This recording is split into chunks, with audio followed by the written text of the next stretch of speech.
Muy buenos días, niñas. ¿Cómo están? Espero se encuentren súper bien y que estén animadas para seguir estudiando la Biblia. Ahora empezamos con Primera Tesalonicenses capítulo 1. Es un capítulo corto, solo tiene 10 versículos y vamos a sacar acá 9 características al menos que yo encontré de una iglesia modelo que nos pueden ayudar a nosotras en el día de hoy, imitando o tratando de tener en nuestras vidas estas 9 características. Así que permítanme orar para empezar. Señor, te damos las gracias, Señor, por este día. Gracias por permitirnos seguir adelante con este ministerio. Gracias por tu palabra que nos enseña y gracias porque podemos aprender día a día, Señor, verdades tan profundas que si le dedicamos el tiempo y le tomamos importancia, Señor, puede cambiar nuestras vidas y podemos cambiar también la vida de hijos, de nietos, Señor, de las personas que nos rodean. Gracias, Señor, por tu enseñanza. Gracias, Señor, por todos los medios que tenemos para poder anunciar tu palabra.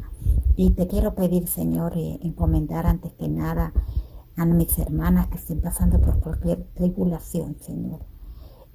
Para que seas tu propicio, Señor, a nuestras necesidades. Y también, Señor, sin olvidar el pedirte perdón también, porque te fallamos, Señor. Somos personas, Señor, donde mora el mal, donde mora el pecado, Señor. Pero queremos, Señor, venimos ante ti con corazones arrepentidos y queremos cambiar, Señor. Pido por mis hermanas, Señor, para que a todas nos ayudes a cambiar, Señor, porque todas lo necesitamos, Señor. Ayúdanos, Padre, en nuestras tribulaciones. Sabemos que estamos pasando, Señor, tribulaciones a veces, momentos difíciles, situaciones en las cuales a veces no hayamos qué hacer, Señor. Y hacia ti nos volvemos esta mañana, Señor. Queremos tu auxilio, Señor, lo necesitamos, Señor. Ayúdanos, Padre, a estar conscientes de la vanidad de la vida, de lo corto que es nuestra existencia en esta tierra, para poder, Señor, apropiarnos de las verdades eternas, que es lo que nos va a durar para siempre, Señor, en tu presencia. Te damos las gracias, Señor, en el nombre de Jesús. Amén. Bueno, ya para empezar, esta carta es una carta escrita por Pablo, el que firmó la carta, pero está escrita por Pablo, Silvano y Timoteo, aunque Pablo pues es el que firmó la carta. Eran 3 siervos modelos, ¿verdad? Entonces ellos escriben esta carta a la iglesia de Tesalónica y miren lo que dice primero en el versículo 1, dice Pablo, Silvano y Timoteo a la iglesia de los tesalonicenses, en Dios Padre y en el Señor Jesucristo. Gracia y paz sean a vosotros de Dios nuestro Padre y del Señor Jesucristo. Es algo que nosotros debemos decirnos a todas nosotras y a nuestra familia, la gracia y paz. Y recordemos que esas 2 palabras siempre las vamos a encontrar en ese orden, porque primero recibimos la gracia de Dios y después viene la paz. También le quiero señalar el versículo 2, dice que miren la forma en cómo Pablo oraba. Dice, damos siempre gracias a Dios por todos vosotros, haciendo memoria de vosotros en nuestras oraciones. Algo que quiero señalar acá es, continuando con el tema de la oración que vimos también ayer, es que dar gracias siempre a Dios por todos vosotros, por todos nuestros hermanos en Cristo. Debemos de dar siempre gracias a Dios. Y dice siempre, no cuando nos acordemos nada más, sino que siempre, y también hacer memoria de nuestras hermanas. Hacer memoria, o sea, acordarnos de nosotras, de ustedes. Tanto yo me tengo que acordar de ustedes acordarse de mí en sus oraciones. Incluso tenerlas por nombre anotadas, ¿verdad? Para que no se nos olvide ninguna. Acordarnos siempre y hacer memoria. Nuestras oraciones, hermanas, no deben de ser solo para nosotras, sino que debe de ser de oraciones también de intercesión por las demás. Y el versículo 3 dice, acordándonos sin cesar. Imagínense, hablando otra vez de orar sin cesar, ¿verdad? Delante de Dios y Padre nuestro. Y ahí empieza a describir Pablo las características de esta iglesia. Entonces yo saqué 9 y rápidamente se las voy a ir diciendo, hermanos. La primera que yo saqué acá es una iglesia que obraba de acuerdo a su fe. Vamos a ver versículo 3. Dice, acordándonos sin cesar delante de Dios y Padre nuestro de la obra de vuestra fe. Fíjate, ahí es el primer punto.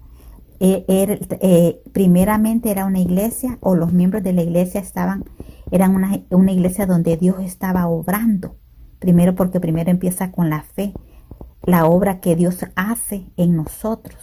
Entonces la pregunta es, hermana, si Dios está obrando en nosotras, si primeramente Dios está obrando. Entonces aquí Pablo habla de que se acuerda de la obra de vuestra fe.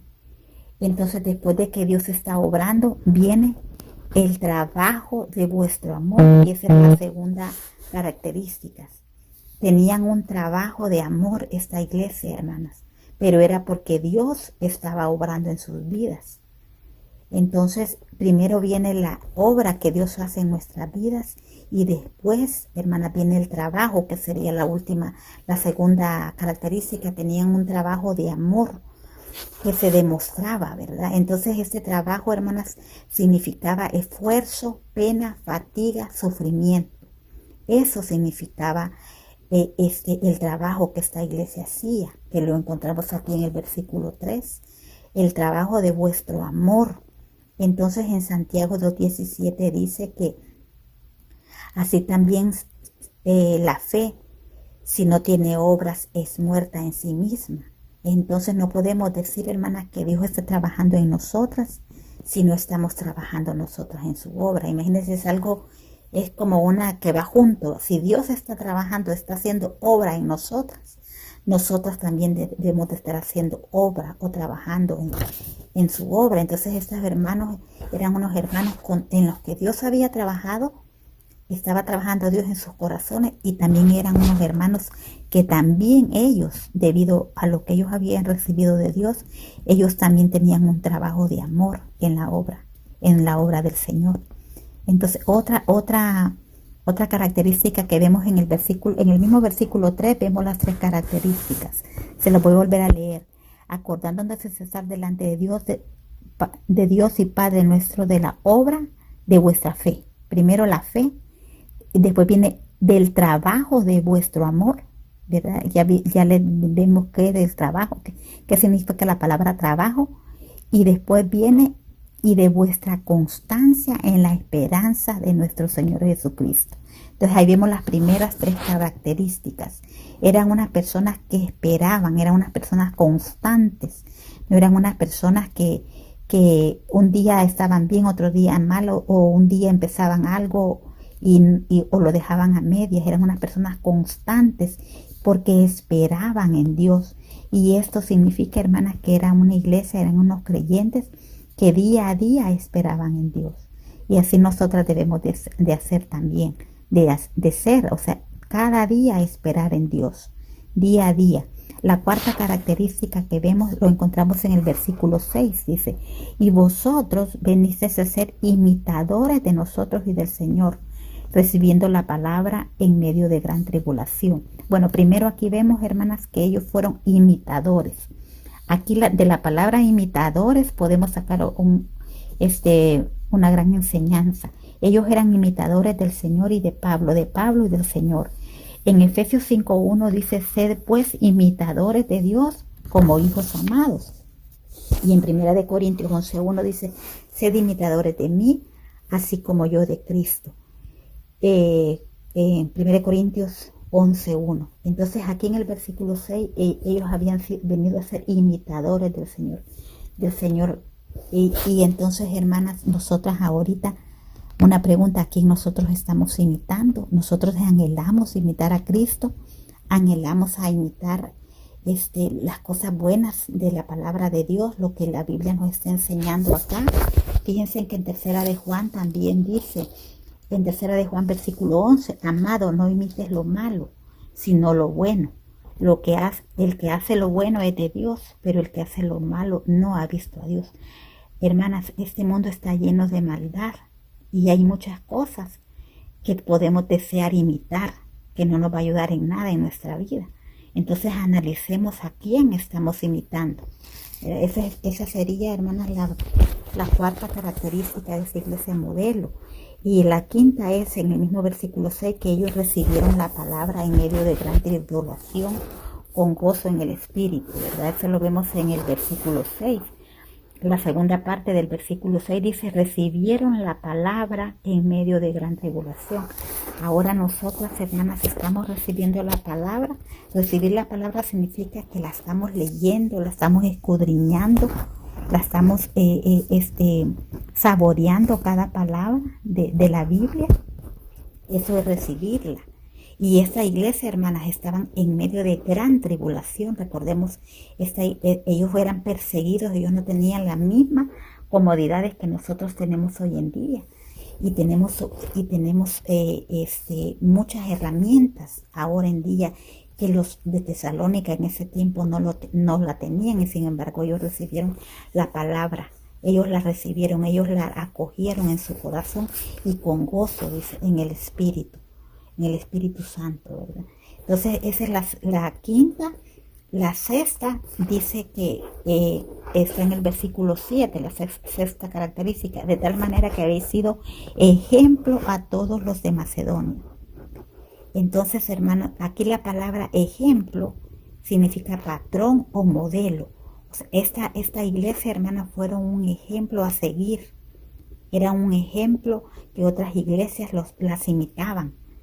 Era un ejemplo a todos los demás que no conocían a Cristo. Fueron un ejemplo a todos los de Macedonia y Acaya. O sea, Macedonia era la capital y Acaya era la ciudad de Corinto. O sea, era una iglesia que se había extendido. Esa es la séptima característica. Y además de ser ejemplo, también en el versículo 8 vieron que porque partiendo de vosotros ha sido divulgada la palabra del Señor.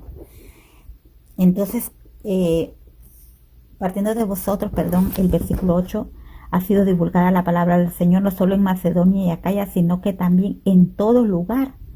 Vuestra fe en Dios se ha extendido. Imagínense qué tremendo, o sea, qué gran poder tenían esta iglesia. Se había extendido de modo que nosotros no tenemos necesidad de hablar nada. Ya Pablo, Silvano y Timoteo ya no tenían ni necesidad de ir otra vez a hablar, porque ya ellos se habían encargado. Y esa es la característica 7. Era algo que se había extendido tanto. Y la característica 8, estamos en la característica 7. Su testimonio se había extendido tanto que ya Pablo ya no tenía necesidad de llegar otra vez, porque ellos mismos habían sido tan imitadores, ya ellos mismos se habían convertido en un patrón o en un modelo para las demás iglesias.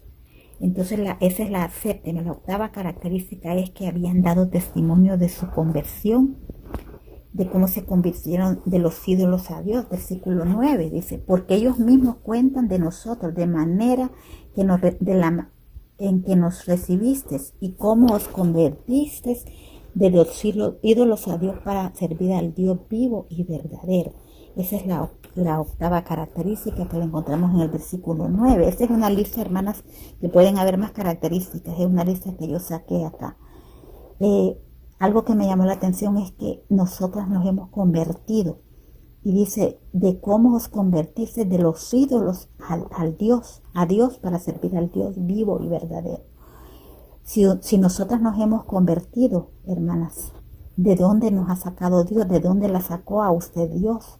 Tal vez la ha sacado, tal vez no de un ídolo, pero del alcoholismo, que en todo lo que ocupa el lugar de Dios, pues es un ídolo, ¿verdad? No solo es una imagen, sino que ídolo es todo lo que ocupa el lugar de Dios. Entonces, si nos hemos convertido de una mala vida, de una pasada vida, de una vida de pecado, y nos hemos convertido a Dios, hermanas, es para servir al Dios vivo y verdadero. Ese es el propósito de convertirnos. Si estamos de verdad, somos hijas de Dios y nos hemos convertido de una pasada vida a una nueva, o de servir a ídolos, es para servir, hermanas, es para servir al Dios vivo y verdadero. Subrayenlo ahí en su Biblia. 1 Tesalonicenses 9. ¿Para qué nos hemos convertido? Es para servir al Dios vivo y verdadero. Esa es la octava característica. La novena característica eran unos creyentes que vivían esperando el regreso de nuestro Señor Jesucristo. Dice el versículo 10, y esperar de los cielos a su Hijo, el cual resucitó de los muertos, a Jesús, quien nos libra de la ira venidera. Entonces ellos esperaban, y la idea aquí de esperar es algo que están anhelando, esperando, que están pendientes día a día. Esperaban los de Tesalónica. Desde ese tiempo ya estaban esperando al Señor Jesús, quien nos libra de la ira venidera. Aquí la ira venidera es la gran tribulación. La iglesia no va a pasar por la gran tribulación. Él nos va a librar de esa ira, porque la iglesia, los verdaderos creyentes, vamos a ser arrebatados. Entonces, hermanas, las dejo con estas 9 características. Si es posible, subrayenlas en su Biblia. Si pueden sacar más características de este capítulo, excelentísimo, ¿verdad? Pero les dejo esta para que meditemos en estos versículos y aprendamos siempre a interceder por las otras, por las demás personas, por las demás hermanas que estamos necesitando, porque hay una gran necesidad, hermanas, y pues es bueno recordarnos siempre a todas, hacer memoria de todas nosotras en nuestras oraciones. Bueno, que el Señor les bendiga. Feliz día.